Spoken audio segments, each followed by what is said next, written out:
খালেদা জিয়ার দ্বিতীয় ছেলের নাম কি? কো কো কয়কার কয়কার বাদ দিয়ে যদি শুধুমাত্র হর্ষকার দিয়ে দেন, এই কো কো, ওর দাদি যদি ডাক দেয় যার দাঁত নেই, কি বলে ডাকবে? কুকুর। বলবে কুকুর পানি নিয়ে আয়। দর্শক, আমির হামজার যে ভিডিওটা সামাজিক যোগাযোগ মাধ্যমে ছড়িয়ে পড়েছে, তাতে করে আমির হামজার অবস্থা এমন অবস্থা হয়ে গেছে যে কুষ্টিয়াতে তিনি সদরে নির্বাচন করছেন, কুষ্টিয়া ৩-এ, সেখানে তার নির্বাচনে একটা বড় প্রভাব পড়বে এই ঘটনা। বেশ কিছু বিতর্কিত ঘটনার জন্ম দিয়েছেন তিনি। একের পর এক বিতর্কের জন্ম দিতে দিতে অবশেষে এমন একটা জায়গায় এসে তিনি ধাক্কা খেলেন যে জায়গাটা এই মুহূর্তে সব থেকে সেন্সিটিভ, এবং বিএনপির জায়গা থেকে এটার বিরুদ্ধে এখন পর্যন্ত তেমন কোনো রাজনৈতিক পদক্ষেপ গ্রহণ না করলেও ব্যাপারটা যে খুব একটা সাদামাটা ভাবে সমাধান হবে না সেটা মোটামুটি মোটা দাগে বোঝাই যায়। কিন্তু আমির হামজা কি বলছেন? তিনি বলছেন এটা স্লিপ অফ টাং। গণমাধ্যম সেভাবেই খবর করছে, এবং আমির হামজার ফেসবুক পেজ আমরা ঘেটে দেখেছি, ভেরিফাইড ফেসবুক পেজ। সেই ফেসবুকে তিনি একাধিক পোস্ট দিয়েছেন এই ব্যাপারে। একটি টেক্সট পোস্ট দিয়েছেন, একটি ভিডিও পোস্ট দিয়েছেন। সেখানে নানাভাবে এটা একটা জাস্টিফাই করার চেষ্টা করেছেন এবং বলেছেন যে এটা এভাবে না, ওভাবে না, ওভাবে, এবং এটা স্লিপ অফ টাং হয়েছে। এবং স্লিপ অফ টাং হয়েছে এটা যখন বলছেন, তখন আবার তিনি এই ব্যাপারটাকে জাস্টিফাই করে এটা যারা প্রচার করছে তাদেরকে এক ধরনের হুমকি দেওয়ার ঘটনা ঘটালেন কিনা, মানে ব্যাপারটাতে ক্ষমা চাইতে গিয়ে আরো বেশি কঠিন করে ফেললেন কিনা, চলুন একটু জেনে দেখব এই ভিডিওতে। আদতে আমির হামজার বর্তমান যে অবস্থা দাঁড়ালো, তাতে করে তাকে নিয়ে জামাত অনেক বেশি বিপাকে পড়ে গেল কিনা। থাকবেন পলিটিক্স টিভির নিয়মিত আয়োজনে।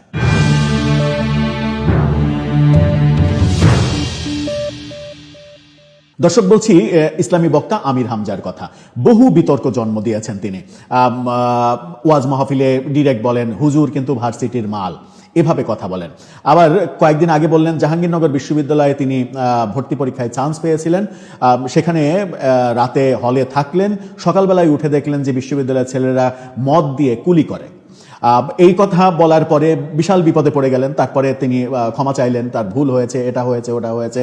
এরকম অনেকগুলো ঘটনা পর পর ঘটেছে। অনেকগুলো ঘটনা যখন ঘটছে এবং তিনি মাঝে মাঝেই এই বিতর্কিত কথা বলেন, কখনো কখনো রাশমিকা মান্দানার কত ভালো ফেস কাটিং, সেই ফেস কাটিং এর বর্ণনা দেন। এই ব্যাপারগুলো কখনো কখনো কমেডির জন্ম দেয়, কখনো কখনো বিতর্কের জন্ম দেয়। এবার একেবারে জায়গা মতো হাত পড়েছে, মানে এমন একটা জায়গায় হাত পড়েছে অনেকটা মৌমাছির চাকে হাত পড়ার মতো। কারণ বিএনপি এই মুহূর্তে সব থেকে সেন্সিটিভ জায়গা। এখন বাংলাদেশে বিএনপি এবং জামাত এই দুইটাই তো সব থেকে মানে ক্ষমতাধর জায়গা। এই দুইটা, আর বলা যায় যে এনসিপি ক্ষমতাধর জায়গা। এই তিনটা জায়গার যে কোনো একটা জায়গায় যদি আপনি ভুলভাবে হাত দেন, তাহলে আপনার হাত পুড়ে যাওয়ার সম্ভাবনাই বেশি, এবং সেটাই আমির হামজার হলো। আমির হামজা ঠিক কি বলেছিলেন, কি বলার কারণে তার এত বিতর্ক, এবং তিনি কিভাবে নিজের এই বক্তব্যগুলোকে জাস্টিফাই করার চেষ্টা করছেন, একটু সেটা জানবো। চলুন আগে কি বলেছিলেন সেই অংশটুকু শুনে আসি। খালেদা জিয়ার দ্বিতীয় ছেলের নাম কি? কো কো কয়কার কয়কার বাদ দিয়ে যদি শুধুমাত্র হর্ষকার দিয়ে দেন, এই কো কো, ওর দাদি যদি ডাক দেয় যার দাঁত নেই, কি বলে ডাকবে? কুকুর। তিনি কিন্তু অস্বীকার করেননি যে এটা তিনি বলেননি। তিনি বলেছেন যে এটা 2023 কি 2019-এর ঘটনা, আমার ঠিক তারিখটা মনে নেই।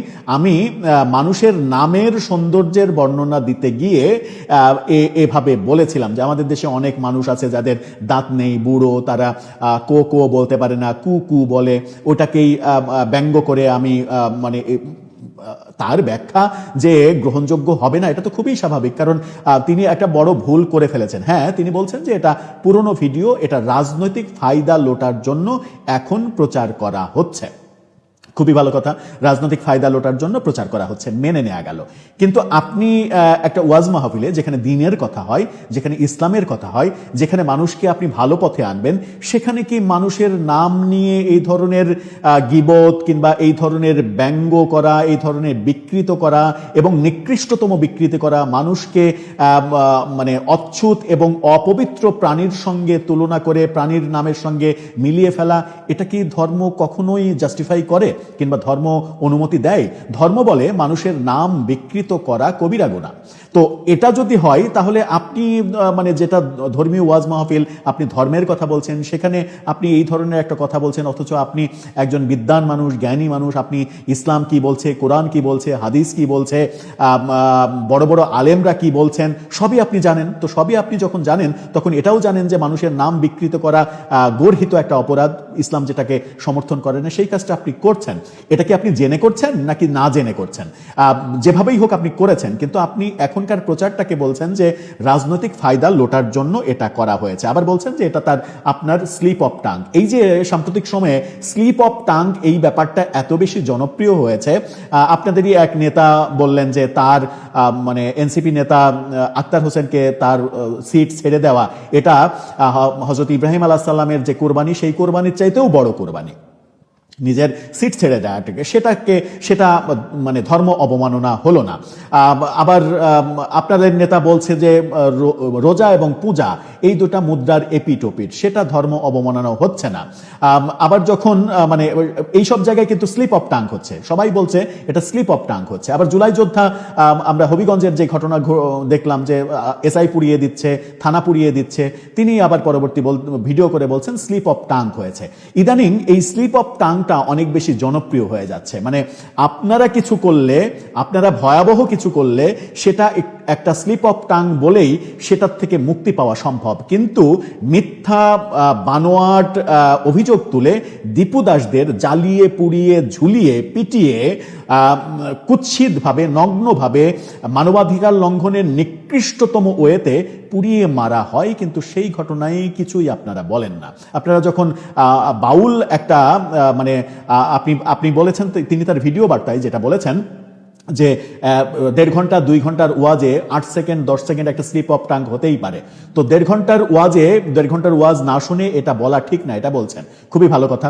1.5 ঘন্টার ওয়াজে আপনার স্লিপ অফ টাং হচ্ছে, কিন্তু বাউল আবুল সরকার যে 4 ঘন্টার পালাগান করছে, 4 ঘন্টার পালাগানে সে যে পালাগানে একটা ক্যারেক্টারে অভিনয় করছে, এক পক্ষ আর এক পক্ষ, দুই পক্ষে অভিনয় করছে, এবং অভিনয় করতে গিয়ে সে খারাপ।